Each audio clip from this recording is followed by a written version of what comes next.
Assalamualaikum warahmatullahi wabarakatuh.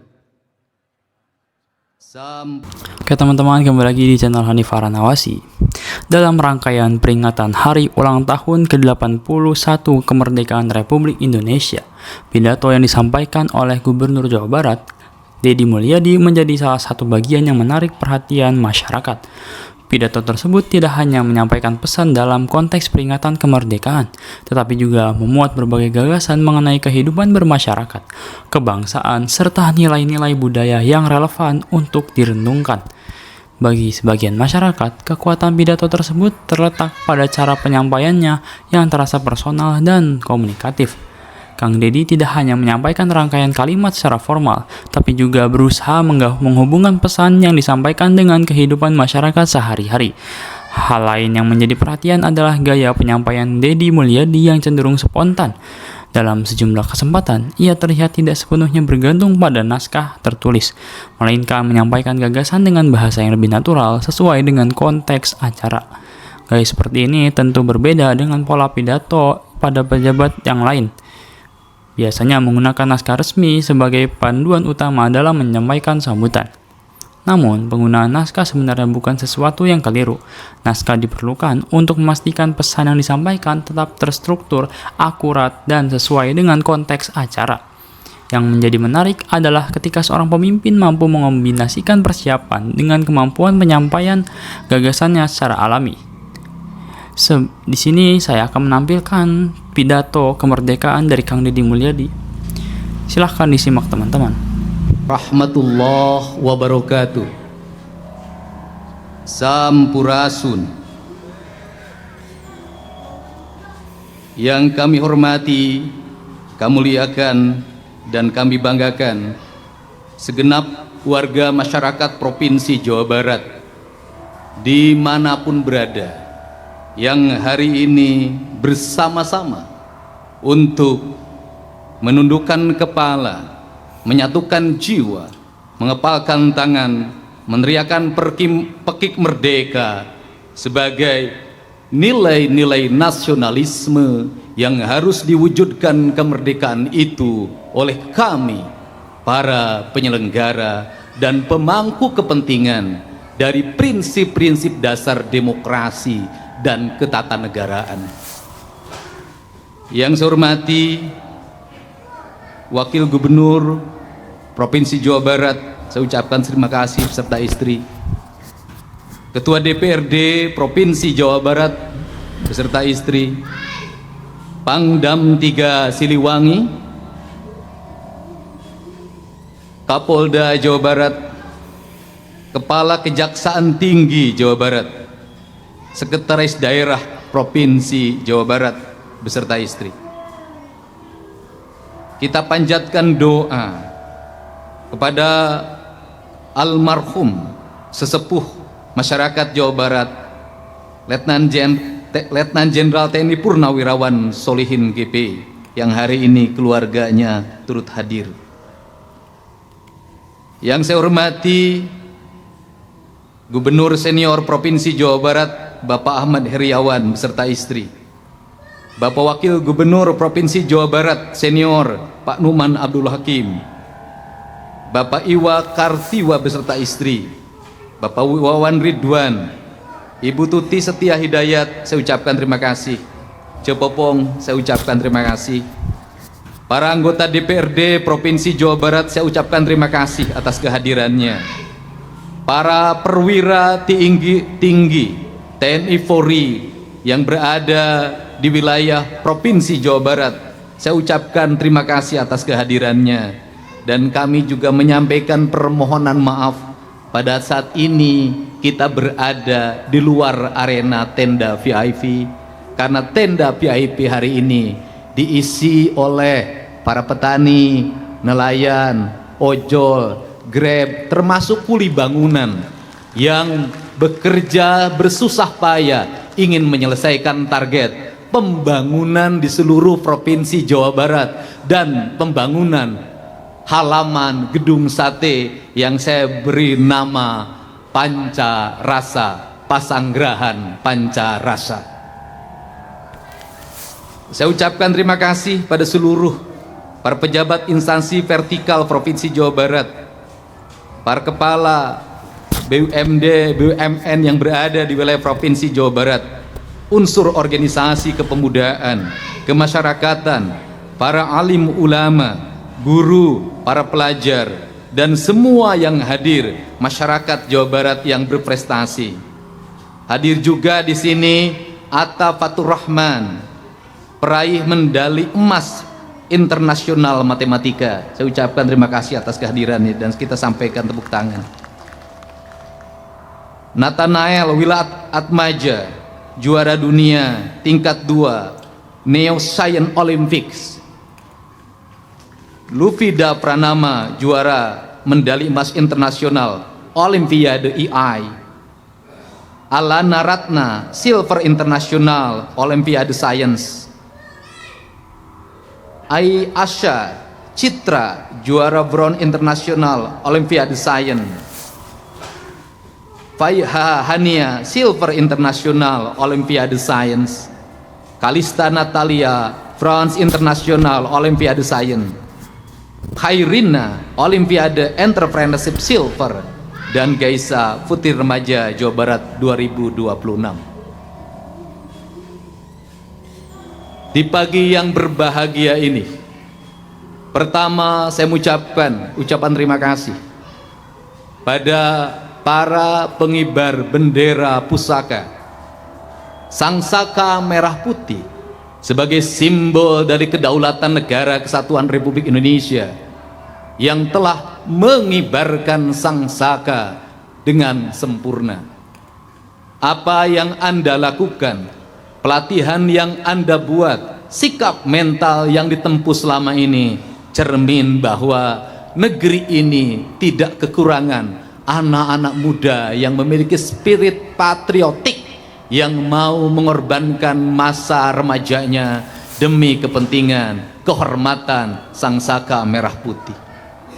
Saya mengucapkan terima kasih pada seluruh peserta upacara dari jajaran TNI dan Polri serta anak-anak pelajar Purwakarta Jawa Barat yang sudah mengikuti pendidikan barak militer yang tumbuh menjadi anak-anak patriotik. Saya ucapkan terima kasih pada Linmas yang usianya sudah rata-rata 60 tahun yang mau berdiri berupacara. Dan saya ucapkan terima kasih, hari ini upacara juga diikuti oleh para tukang sapu yang setiap hari membersihkan seluruh areal jalan-jalan di Provinsi Jawa Barat yang hampir kita rekrut lebih dari 3.000 orang. Di hari kemerdekaan yang ke-81 ini, kami menyampaikan permohonan maaf kepada seluruh masyarakat Jawa Barat yang berada di Jawa Barat, di luar Jawa Barat, di luar daerah Provinsi Jawa Barat, bahkan sampai di luar negeri untuk mencari nafkah. Kami menyampaikan permohonan maaf. 81 tahun Indonesia merdeka, kami belum bisa memerdekakan seluruh rakyat Jawa Barat. Masih ada 80.000 rakyat Jawa Barat yang sampai hari ini belum memiliki jaringan listrik, sehingga ketika malam dia kegelapan. Dan 2027 akan kami selesaikan. Di 2025 pada saat kami menjabat, ada 500.000 lebih rakyat Jawa Barat tidak memiliki listrik.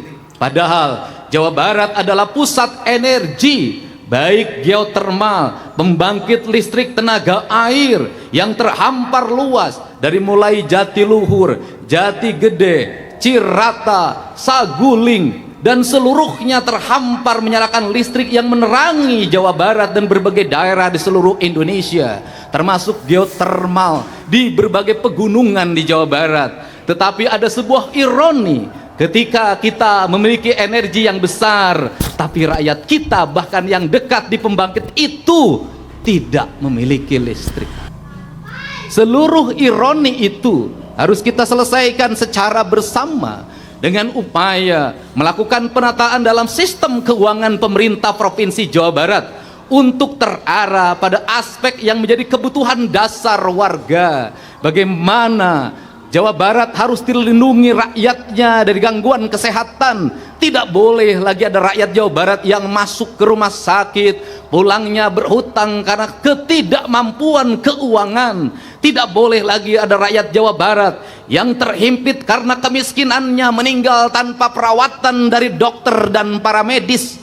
Tidak boleh ada rakyat Jawa Barat yang terlahir kemudian sesar dan akhirnya KTP-nya ditahan oleh rumah sakit karena ketidakmampuan pembiayaan. Seluruhnya akan kita wujudkan secara bersama dengan kerja secara bersama antara pemerintah Provinsi Jawa Barat, jajaran DPRD Provinsi Jawa Barat, seluruh instansi vertikal, baik Kejaksaan Tinggi, Kepolisian Daerah Provinsi Jawa Barat, Kodam 3 Siliwangi, Pengadilan Tinggi, Pengadilan Agama, Kantor Wilayah, Kementerian Agama, semuanya harus bahu-membahu. Instansi kita, ada instansi daerah, ada instansi vertikal, tetapi tujuan kita adalah satu, mewujudkan masyarakat Indonesia yang merdeka, berdaulat, adil, dan makmur.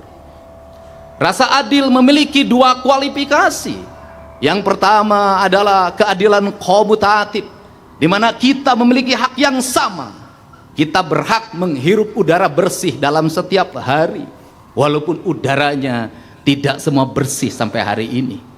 Kita berhak mengenyam pendidikan, kita berhak menerima layanan kesehatan, kita berhak mengeluarkan pendapat dan merdeka dalam berorganisasi, tetapi tetap dipertanggungjawabkan seluruh tindakan kita. Setiap warga negara memiliki kedudukan yang sama di mata hukum. Itulah kemerdekaan komutatif. Walaupun seluruh kemerdekaan itu pun belum bisa dinikmati oleh seluruh warga. Kemerdekaan distributif, keadilan distributif kita wujudkan dengan apa? Berdasarkan prestasi yang dimiliki oleh setiap orang. Maka negara harus memberikan ruang bagi siapapun warganya untuk berprestasi tanpa dihalang-halangi. Negara merdeka, tidak ada lagi kalimat kaum caca. Negara merdeka, tidak ada lagi kalimat kaum menak. Negara merdeka, tidak lagi orang berpangkat. Semuanya merdeka, berhak mendapatkan yang terbaik, berhak meraih kedudukan yang terbaik dan yang tertinggi di negeri ini. Itulah makna kemerdekaan. Seluruh rangkaian makna kemerdekaan itu harus dikerjakan secara bersama, dikerjakan oleh pemimpin yang mengerti mengelola anggaran, fokus pada apa yang menjadi kebutuhan, menunda seluruh hasad pribadinya, menunda membeli mobil baru menggunakan uang negara, menunda membeli baju baru menggunakan uang negara, menunda menambah properti di rumah dinasnya sebanyak-banyaknya menggunakan uang negara, menunda. Maka seluruh penundaan itu diarahkan untuk apa? Mengangkat derajat agar masyarakat Jawa Barat setingkat demi setingkat angka pendidikannya semakin meningkat, tidak lagi terus berkutat di 8 tahun ke depan, harus kita meraih minimal 12 tahun agar masyarakat Jawa Barat angka peningkatan kualitas kesehatannya terus meningkat, agar seluruh layanan kesehatannya siap siaga, agar masyarakat Jawa Barat ekonominya terus meningkat. Mereka memiliki kesempatan kerja. Seluruh kesempatan kerja tidak bisa lahir dengan sendirinya, harus diciptakan dalam sebuah iklim pertanian yang memiliki orientasi sebagai pertanian hijau. Karena pertanian yang terus-terusan menggunakan pestisida dan pupuk kimia tidak bisa lagi masuk ke pasar dunia dan tidak bisa lagi membuat untung para petani. Maka sudah selayaknya kita secara bertahap, Dinas Pertanian Provinsi Jawa Barat bekerja sepetak demi sepetak seluruh sawah di Jawa Barat dirubah. Untuk apa? Mencapai tingkat derajatan pertanian organik. Pertanian organik itu memiliki fungsi pada peningkatan kualitas ekonomi, memiliki fungsi pada kualitas peningkatan kesehatan. Karena kesehatan tidak melulu rumah sakit, kesehatan tidak melulu puskesmas, kesehatan tidak melulu alat kesehatan, kesehatan tidak melulu para medis, kesehatan tidak melulu dokter. Karena dokter yang sejati adalah diri kita sendiri. Maka pertanian organik merupakan tahapan untuk mewujudkan masyarakat Jawa Barat yang sehat, yaitu masyarakat Jawa Barat setiap hari mengkonsumsi air yang berkualitas. Masyarakat Jawa Barat setiap hari mengkonsumsi buah-buahan yang berkualitas. Berkualitas buah-buahan terhampan, buah-buahan khas Jawa Barat. Ada pisang, ada rambutan, ada manggis, ada duren, banyak lagi buah-buahan khas kita. Dan itu kalau kita bersama mendorongnya peningkatan kualitasnya, maka dalam setiap waktu kita akan menikmati makanan yang bermutu, yang dilahirkan dari apa? Dari tanah air di mana kita pijak. Tanah air di mana kita pijak saling mengikatkan diri. Dalam filosofi Sunda disebutnya papat kalima pancer. Papat kalima pancer adalah saling mengikatnya. Air, matahari, tanah, dan udara melahirkan sebuah energi, melahirkan tanaman-tanaman yang berkualitas, yang tumbuh penuh dengan cinta kasih, di mana para petani mencintai tanahnya, menghormati tanahnya, mengurus tanahnya, memuliakan tanahnya. Dari tanah-tanah yang dimuliakan, maka akan tumbuh pepohonan yang mulia, maka akan tumbuh sayur-sayuran yang mulia, maka akan tumbuh buah-buahan yang mulia, maka akan tumbuh padi yang mulia, jagung yang mulia, bawang merah yang mulia, bawang putih yang mulia. Kemuliaan itu akan dimakan oleh warganya, maka warganya menjadi warga yang mulia. Mulia darahnya, mulia denyut jantungnya, mulia tatapan matanya, mulia pendengarannya, mulia pengucapannya, mulia pengucapannya. Maka mengikatkan diri dengan sang saka merah putih. Maka merah dan putih bukan sesuatu yang terpisah, tapi merah dan putih adalah satu kesatuan. Maka manusia Indonesia yang sejati, yang mencintai tanah air, yang menghormati merah putih adalah dia yang setiap waktu menjaga tanahnya, menjaga airnya, mengorbankan keringat dan darahnya demi tanah dan airnya. Maka dalam kekinian adalah menjaga kesuburan tanahnya, menjaga kesuburan airnya. Maka kalau kita ingin menjadi nasionalisme sejati, negeri kita sebenarnya tak perlu pestisida. Negeri kita sebenarnya tak perlu bahan kimia. Kalau kita mengikatkan diri dengan seluruh alam raya ini secara sempurna, dan Tuhan hadir dalam setiap jengkal tanah, melahirkan kesuburan, melahirkan masyarakat Jawa Barat yang subur, makmur, gemah ripah, repeh rapi. Sifat saling mengikatkan adalah sifat ketuhanan, sifat kemanusiaan, sifat persatuan, sifat kerakyatan, dan sifat keadilan. Dalam kaidah Islam disebutnya insan kamil, atau dalam kaidah kebangsaan disebutnya manusia Indonesia seutuhnya. Prinsip dasar itu dulu tercerabut oleh prinsip-prinsip pengejaran aspek material produksi, sehingga kita masuk dalam sebuah teknik pertanian kimiawi yang berlangsung saat ini, yang menjadi ketergantungan. Sedangkan negara-negara maju yang dulu mendorong kita menggunakan pestisida, hari ini menjadi bangsa yang menolak produk pertanian berpestisida. Selama cara berpikir kita meletakkan diri pada orang lain untuk meraih kemajuan, selama metodologi pembangunan kita diletakkan terus-menerus pada keinginan orang lain, maka percayalah, kita tidak akan pernah mencapai kemerdekaan yang dicita-citakan. Karena apa? Selamanya kita masuk dalam standar mereka. Ketika kita masuk dalam standar mereka, mereka sudah merubah standarnya. Ini prinsip-prinsip dasar filosofi kebangsaan, kejawabaratan yang harus kita renungkan. Maka dalam perspektif ke depan, Kita harus apa? Memiliki kesetaraan. Kesetaraan harus kita lakukan dengan apa? Membangun generasi baru. Yang terbebas apa? Unsur kimiawi. Bukan hanya sekedar kimiawi karena sakit, tetapi kimiawi yang disengaja. Apa itu? Mereka korban obat-obatan terlarang. Tren hari ini tramadol. Ribuan orang terjatuh pada pergumulan kejahatan, dari mulai tawuran, pembacokan, pencopetan, perampokan, pembunuhan. Dan di sudut-sudut kampung tramadol itu dijual secara bebas. Di sudut-sudut kampung kita membiarkannya. Maka di 81 kemerdekaan Republik Indonesia, kita merdekakan bangsa ini dari penjajahan yang tidak terlihat.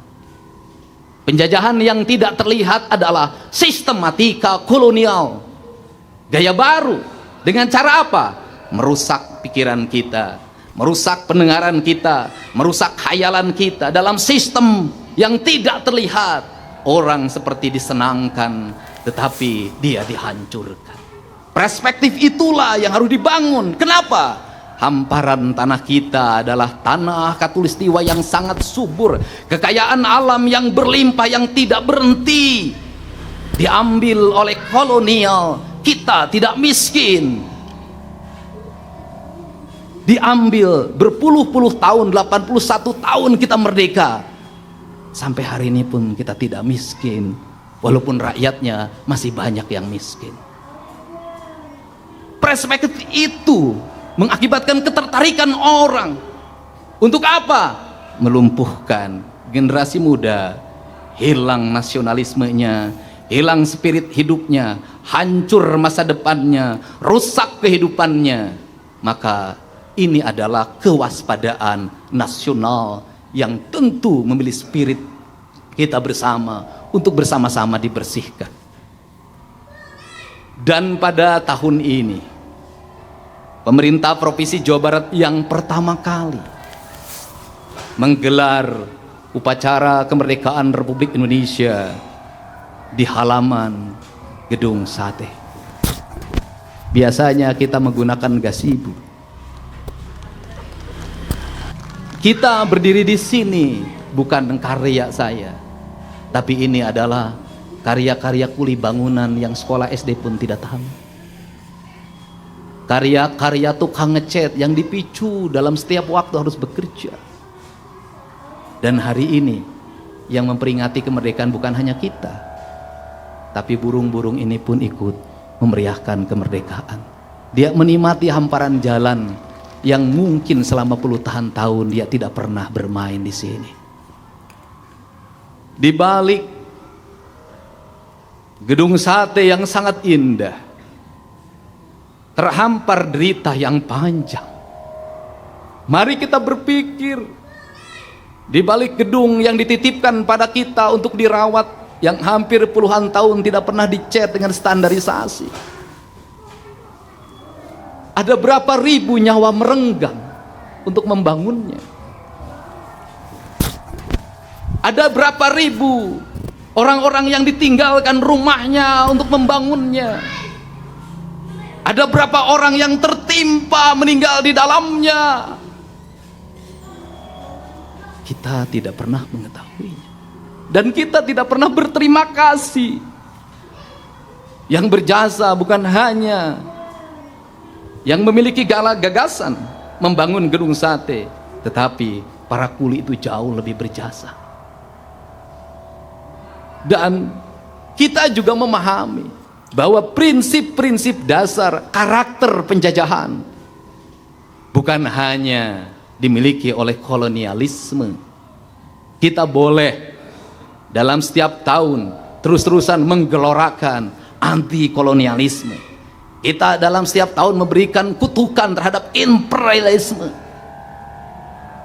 Tetapi kita harus menyadari diri kita bahwa karakter kolonialisme, perilaku imperialisme bukan hanya dimiliki mereka yang datang ke sini untuk menjajahnya, tetapi dalam catatan sejarah yang saya baca, ternyata banyak juga pribumi bahkan dianggap sebagai pemimpin di lingkungannya itu merupakan bagian dari kejahatan imperialisme. Tidak mungkin kolonialisme Belanda menjajah kita dalam waktu terlalu lama kalau tidak ada orang yang bekerja untuk mereka. Orang yang bekerja itu seringkali memiliki karakter feodalistik, ingin selalu dihormati, ingin selalu dijunjung tinggi, ingin selalu diangkat-angkat di hadapan kaum pribumi yang mereka adalah warga biasa. Tetapi di hadapan kolonial, dia menundukkan seluruh badannya, membungkukannya dan mengajaknya untuk kerjasama. Dalam catatan yang saya baca, bahwa pemerintah Eropa pernah diguncang oleh perilaku buruk dari kaum feodalis yang berada di Priangan, yang dalam setiap hari mereka berpesta di atas penderitaan. Bahkan ketika ada pembangunan yang dilakukan oleh pemerintah kolonial, membangun jalan, membangun gedung, upah yang mesti dibayarkan kepada masyarakat disebut rodi, itu pun tidak dibayarkan. Penjajah memang kejam, tapi perilaku feodalistik yang suka menjajah bangsanya sendiri jauh lebih kejam. Untuk itu, pada pagi hari ini, mari kita bersama-sama meninggalkan seluruh tradisi itu dengan tidak menuntut terlalu banyak pada negara, tapi berupaya memberikan yang terbaik pada negara. Tidak terus-terusan kita berpikir kenaikan tunjangan yang kita miliki yang menurut saya sudah besar. Tidak terus-terusan kita terus menuntut fasilitas pada negara, padahal kita sudah besar. Kita harus malu pada apa? Pada status diri kita yang seharusnya berdiri paling tegak untuk menegakkan sangsaka merah putih, membangun rasa adil pada seluruh rakyat. Yakinlah bahwa seluruh rakyat akan mencintai bangsanya, akan mengorbankan jiwa raga demi bangsanya, akan memiliki patriotik dan nasionalisme yang tinggi, manakala para pemimpin dan pejabatnya memperlihatkan sikap tauladan di mata mereka, mau datang ketika mereka sakit, mau mengobati mereka ketika kesusahan, mau berdiri paling depan ketika mereka mengalami penindasan. Inilah cara kita untuk bersama rakyat, berdiri sama tinggi, duduk sama rendah, menghormati sangsaka merah putih. Dirgahayu Negara Kesatuan Republik Indonesia. Semoga Allah Subhanahu wa Ta'ala senantiasa memberikan bimbingan, pelindungan kita semua. Semoga sangsaka merah putih tetap berkibar di tengah gempuran perubahan zaman. Wallahu muwaffiq ila aqwamit thoriq. Assalamualaikum warahmatullahi wabarakatuh. Sampurasun.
Baik teman-teman, itu dia cuplikan pidato dari Kang Deddy Mulyadi saat Hari Kemerdekaan Republik Indonesia.